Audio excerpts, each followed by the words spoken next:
ईशा का पूरा प्लान अब सूरज के सामने आने वाला है। कहानी में बड़ा ट्विस्ट तब आता है जब पता चलता है कि अवनी ईशा की साथी आईपीएस ऑफिसर है। असली मास्टरमाइंड ईशा है, जिसने सूरज से एक बहुत बड़ा सच छिपाया हुआ है। ईशा का मकसद था कि वह कानून की मदद से सूरज उर्फ दादा भाई को उसकी गलत राह से वापस लाए और उससे सारे गैरकानूनी काम छुड़वा दे। इसी योजना के तहत उसने अपनी जूनियर आईपीएस ऑफिसर अवनी को अपने मिशन में शामिल किया। इसके बाद अवनी जानबूझकर ऐसे हालात पैदा करती है जिससे वह धीरे धीरे सूरज के करीब आने लगे। सूरज भी अनजाने में कई ऐसे कदम उठा देता है जिनसे ईशा को बहुत दुख पहुंचता है। सूरज यह महसूस करता है कि ईशा उससे नाराज और आहत है। यही तो ईशा की पूरी योजना होती है, क्योंकि वह जानती है कि सूरज उसे दुखी नहीं देख सकता। शायद इसी वजह से वह दादा भाई की दुनिया छोड़ने का फैसला कर ले। इस पूरे मिशन में कमिश्नर भी ईशा का साथ दे रहा होता है।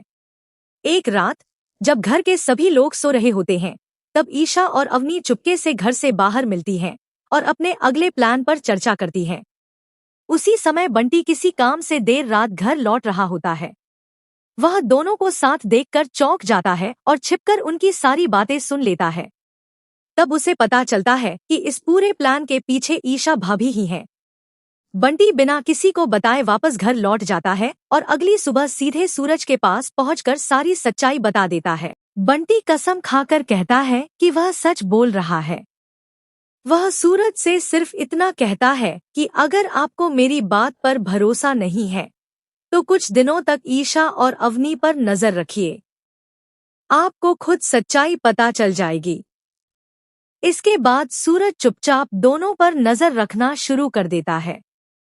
अब सबसे बड़ा सवाल यह है कि जब सूरज को ईशा के इस प्लान का सच पता चलेगा तो क्या वह उससे नाराज हो जाएगा? क्या उसके दिल में ईशा के लिए नफरत पैदा होगी? या फिर वह ईशा की बात समझकर हमेशा के लिए दादा भाई की जिंदगी छोड़ देगा? यह सिर्फ हमारी एक प्रेडिक्शन है, जो सही भी हो सकती है और गलत भी।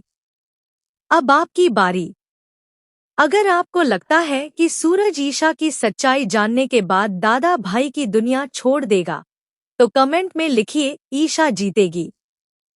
और अगर आपको लगता है कि सूरज ईशा से नाराज होकर उसका साथ छोड़ देगा, तो कमेंट में लिखिए सूरज बदलेगा। ऐसी ही लेटेस्ट रिव्यू, अपडेट और प्रेडिक्शन वीडियो सबसे पहले देखने के लिए चैनल को सब्सक्राइब करें, वीडियो को लाइक करें और बेल आइकन जरूर दबाएं।